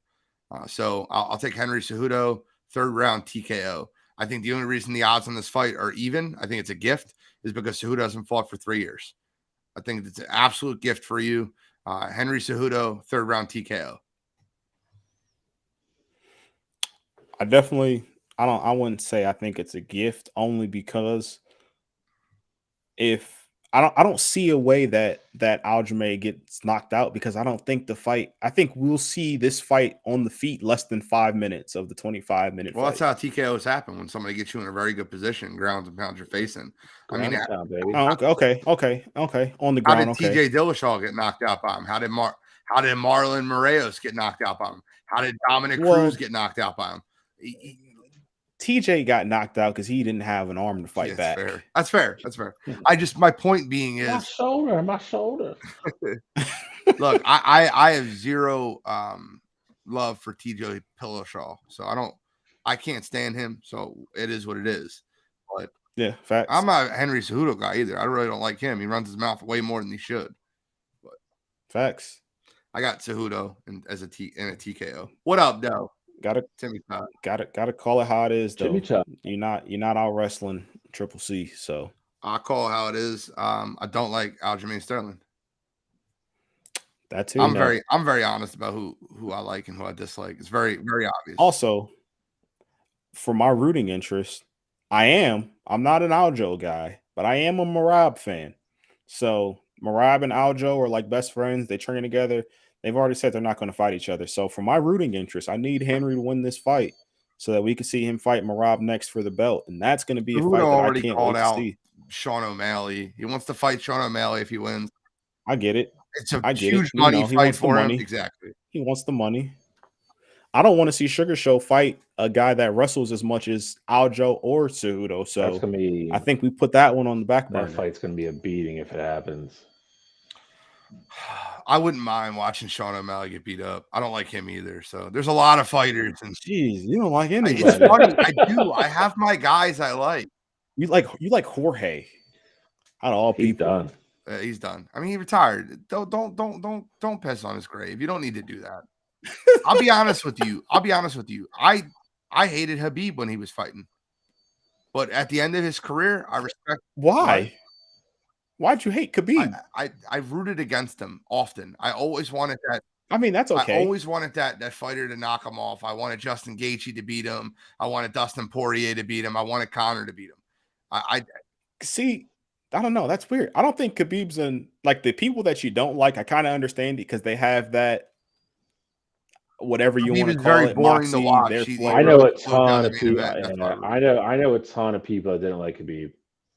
I get Like, not you like don't like watching him him because you don't like fight. watching his championship fights. He just absolute dominance, Okay, and I didn't like if that. you say it But like that, after I his understand that. career, I gave him a lot more respect. Obviously, now I'm considered a Khabib fanboy on this show because I think he's a Mount Rushmore athlete. But my point being is, I'm very honest about what they are. I can still root against them. I was a huge Lyoto Machida guy. Lyoto Machida was my favorite fighter for the longest time. I loved Machida karate. Machida was so different. He was cool. Like you didn't have to like him, but he was definitely a guy you never rooted against. I'm not gonna lie. There was a moment of time where I'm like, yo, like, I don't know next time he's gonna lose. And then he fought John Jones, and I'm like, oh. this guy is normal. Not normal, No, the because Lyoto Shogun was one fight of those was the one guys, that but made him normal.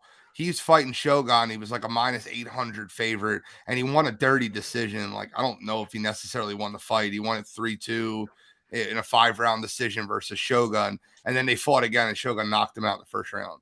And Shogun's not a knockout artist, but for whatever reason, Shogun had that ability to get in on Machida. And then Machida came back and beat old man Liddell, and then got in there with John Jones, and John Jones just absolutely decimated him.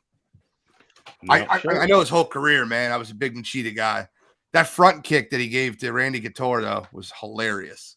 Bing. Just knocked him that's out the other thing that's cool about Machida is that he was so up and down in weight and everything. Like, I love that. Shogun might be the biggest pride fraud out of all of them. I mean, he was a fraud. He was just old by the time he got beat up. He ended up winning UFC championship. You got to give him credit. I don't think he's a fraud. I mean, if you want to be honest about it, there's a lot of guys that came from Pride that underwhelmed in the UFC. One of them being Vanderlei Silva. He was talked about as being the axe murderer. Well, they all were, because they were all in freaking roids over there, dude. When they came to UFC and they got tested, they all started looking real frumpy all of a sudden. And a lot of them did fight the same. They would have like trilogies before it was cool. Yeah. Fight the same guy and beat him 3 times, and this guy's 17. I might be a terrible human being, but I don't care if you're on steroids if I'm watching fights. Like, I don't. Well, see, you say that. As long as both guys are on steroids. See, that's what I was going to say. Agree. But I mean, you say that, but then that's your big thing against Jones too. Well, it's not just steroids. It's the cocaine. It's the abuse of his wife. There's a lot of things I don't like about John Jones. If we're being him as a person, honest, I'm talking about him as a fighter. Yeah, but I can't. No, I don't think anybody's going to. Bro, do I like Tyreek Hill? No. The answer is no. I don't like guys that abuse women, bro. I've never. I've literally been on that hill since I started. Nobody's going to. Nobody's clear. I don't think anyone does. Yeah, nobody. But I can't pull myself for somebody that does that. Nobody confuses John Jones with a good human being. I mean, not me anyway. But yeah, he's not the time person of the year, bro. When you talk to Control, I'm not trying to call you out, but when you talk to you, he's your favorite fighter, man. Like, you call him because I like watching him fight because that's what he is. But at the end of the day, I can separate John Jones as the person from John Jones in the cage. And I respect that you can, but I can't do that. If you hit women, bro, there's no place I can't. Listen, guys, after all the things that I've been through in life, after all the opportunities that I had that were thrown against me, I've always kept my hands behind my back. I would never, ever put my hands on a woman. There's never an opportunity that would ever happen. I just don't, there's no excuse for it. There's no excuse for domestic violence. And I got to get off that kick. I got to stop talking about it. It's just done. I'm done. Let's talk about horsies. Agreed. Let's talk about horsies. Let's talk about the ponies. Chow, you got to give us this oh wow, never mind. I have no idea. It's Saturday. Great. I pick a winner. I know who's gonna win I know who's gonna win just because I can see the future. I'll give you a little intro what you want. I That's mean, what I want. it's all on here this anyway. But it's the 149th run for the Roses, Churchill Downs, Louisville, Kentucky. Cottrell's got up here 1.25 miles. First leg of the Triple Crown. The biggest horse race in the world. It's it's a great time. Looking like we're gonna have good weather Saturday. Friday they're gonna get a little bit of rain, so I mean the track could be questionable Saturday. I'll leave it at that. So if your mutter wasn't a mutter, some of these horses might be in trouble on Saturday, but we'll see how much rain they get. But we can go over. I don't know who wants to start, who wants to do whatever, but there's a lot of. I will say this. This is one of the deeper fields in the Derby in a while. Like there's a lot of horses that are not the favorites that have come in here that have had a decent amount of success. Have it be top twos, top threes in a lot of other races. There's obviously a couple crazy long shots that could still win, but there's a lot of really good horses in the race this year. It's gonna be really. Anytime you get a John Velasquez horse 50-1, you got to throw $5 on it. Best, you're not wrong. He's the best jockey in the race. Best jockey in the race. So I'll give you my what's the superfecta, the 4. Superfecta's top 4. Okay, I'll give you my top 4, and I think I have it in order. I could be wrong. I have Angel of Empire at 4. I have Reincarnate at 3. I think Velasquez will get him close. I have Forte at 2, and my winner. And I think this horse wins the race. I think he's in a perfect position. I think he's around 2 horses that he's going to blow out off the gate, which is huge. His Practical Move and Ramon Vasquez. I really like that setup. I'd like the 10 horse. He's not going to get caught in the middle because he's got 2 horses that are slow starters around him in Disarm and Skinner. You and me, Cottrell. I'll go. I don't have my superfecta still working out the kinks and the mathematics of that, but I got my winner, and that's what really matters. My winner, Tappet Trice. Tappet Trice is 5-1, so he's the second favorite in this race. He's 3-0 so far in 2023. He's won his last 4 races. He's only lost 1 race in his career, and this is a young pony. He is ready to keep it rolling. He's going to go Churchill Downs, and he's going to be smelling the roses. I love Tappet Trice here. All right, I'm going to give you my superfecta. Number 4, I got Hit Show. He's going to start on the rail. I don't think he's going to win. The big thing about Hit Show is he's got one of the best speed ratings in the race. He has raced against Angel of Empire, Forte. He has never finished lower than 3rd in any of the races he's raced with them.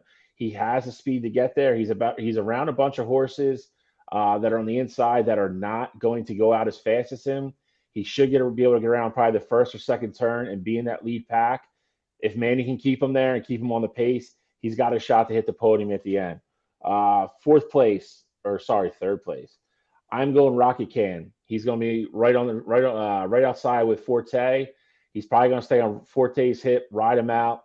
Forte is going to get a very good break in this race. 15 pole is a very good starting spot for him. More on him in a minute, though. Rocket Can's got great speed. Another one, Florida Derby, Arkansas Derby.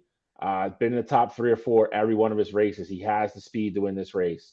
Number 2, the horse that Gene already mentioned, Angel of Empire. I love him. Again, grade 1 stakes winner. He's won 2 races coming in. Very experienced 3-year-old, 8-1. Very good horse. I have him coming in 2nd. Number 1, he's 3-1. I know he's the favorite. Favorites don't always win this race. I can tell you, as long as he gets a good break, he is going to be there down the stretch. Forte is the fastest horse in this race. Won the Arkansas Derby, won the Gulfstream, has the fastest speed rating of any horse. He has not lost the race yet. He has not stared the back of another horse's ass in his career so far as a 3-year-old. The horse is a stud. Only thing that legit even concerns me a little bit is Ortiz Jr. being his jockey. A little bit inexperienced compared to some of the guys in this race for sitting on a horse in the Derby. He's got a great horse. He should get a good break out of the 15th. The 15th hole, like I said. He shouldn't have to press that horse early. He should be able to get him to the first corner, kind of just sit off the lead, and when he brings him around the 3rd turn, just smack the hell out of him. He's probably just going to pass everybody. As long as nobody's in front of him, he's going to win the race. So That is my superfecta. I think there's one. I read this and I watched it on TikTok. There's a wild horse in this race where apparently they have a lot of, and he's the number 6 horse, King's Bomb, and he's not going to win the race, but apparently he's had like 2 violations in which he's cut across. You only seen it one time in the Kentucky Derby, but he's wild. He doesn't stay in his lane apparently, and He's a lunatic. That's the reason I stayed away from Tapit Trice, because he's a fast starting horse and he constantly cuts lanes. So hopefully for your case, he cuts Reincarnate out and not Tapit Trice. But I think he's going to cut Tapit Trice out. That's the only reason I stayed away from Tapit Trice. I don't have him in my top 4, but he 100% could win the race. I think that Cottrell's spot on if he stays away from King's Bombs. I think as long as Tapit Trice gets out of the gate fast, which he should. I just I think when you come out of the first turn, you're gonna have Tapit Trice. He might be in the lead. I think you're gonna have Hit Show right to the left of him on the rail. Then you're gonna have all the other guys like we already talked about. You're gonna have Angel of Empire, Forte, and all those horses just kind of closing in from the right and just settling in. If they all get a clean start and nothing crazy happens down the backstretch, I think you have a potential for a very, very crazy finish. Like somebody passing 4 horses, another horse passing 3 horses. This could be a very, very fun Derby. Like I said, there's a lot of good horses in the race this year. A lot of good horses. All right. Well, that's the Kentucky Derby. Let's move into You Gotta Be Kidding Me. Cottrell, you want to start us off? Yeah, I'll start us off, and I'll start off with a guy who I kind of was a fan of, but he's just been making bad decision after bad decision, and that is the former UFC heavyweight champion Francis Ngannou. So Francis Ngannou has been kind of just shopping his services around. He's gone to PFL. He's gone to ONE. He's gone to bare knuckle fighting. Everyone so far has basically said that Francis has been a little, what's the best way to put it? I'll just say he's been very unwilling to negotiate. Let's just say that his terms have not been logical terms, and no one wants to work with him. The ONE CEO basically came out today and said that while they were having negotiations, he offered Francis Ngannou $20 million guaranteed, which would blow out any UFC fighters guaranteed money. And Francis basically said, no, thanks. I'm good. I want more. So Francis Ngannou, as fun as it is to watch you fight, as great as a fighter as you are, you're not a Conor McGregor. You don't do crazy things on the mic. You don't sell like that. So for companies to offer you $20 million just because of, the talent that you have and the knockout ability that you have, you shouldn't just sneeze at that. I get it. I've always been a proponent that these fighters should be paid more.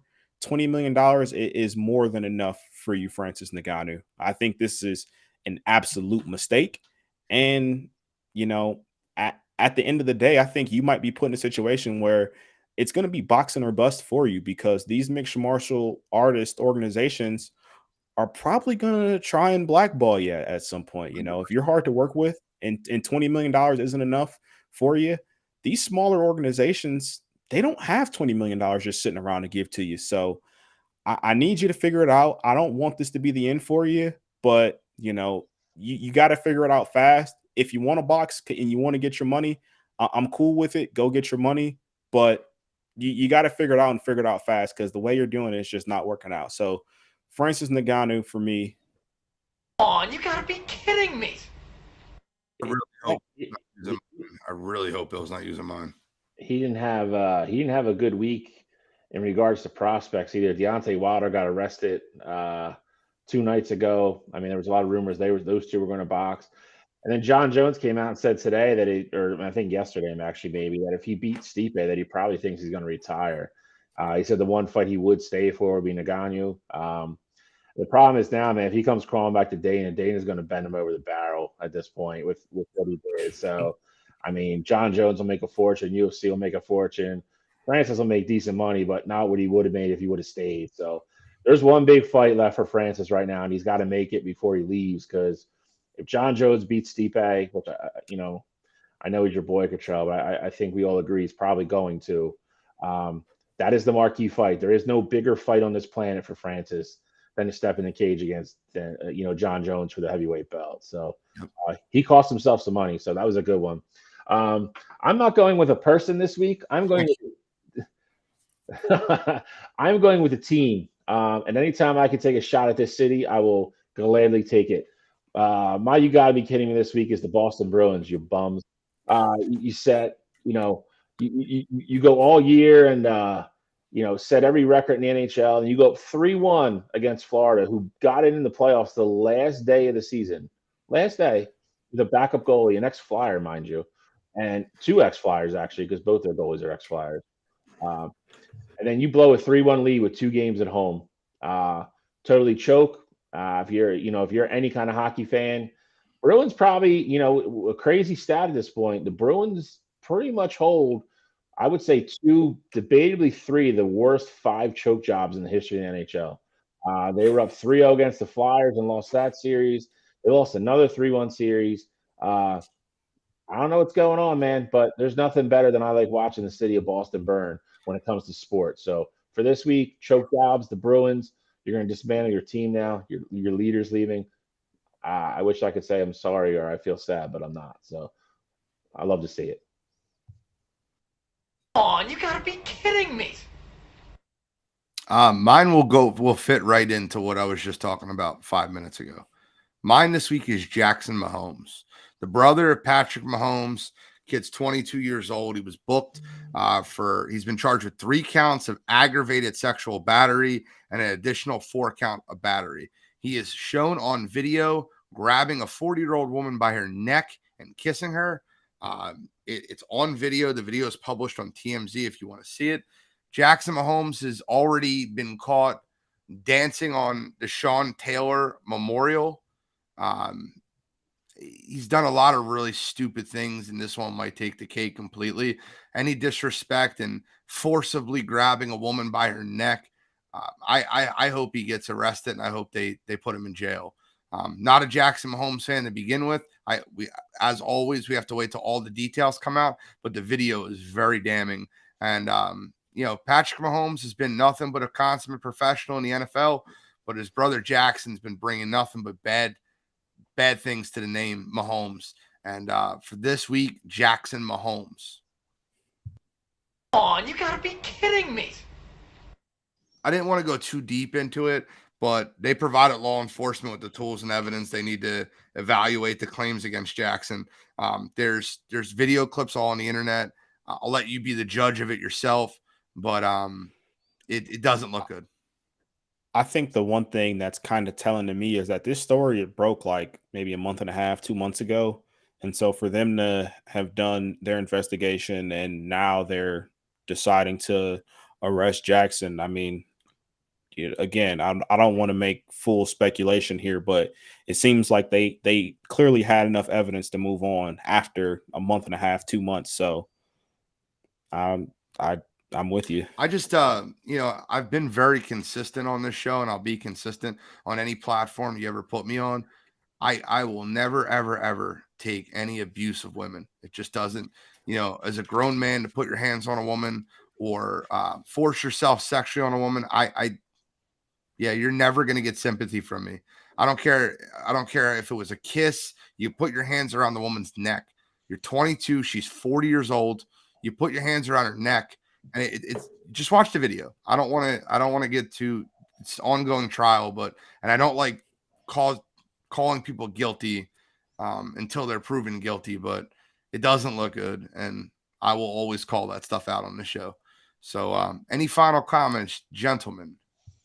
I will say too, the thing that's even,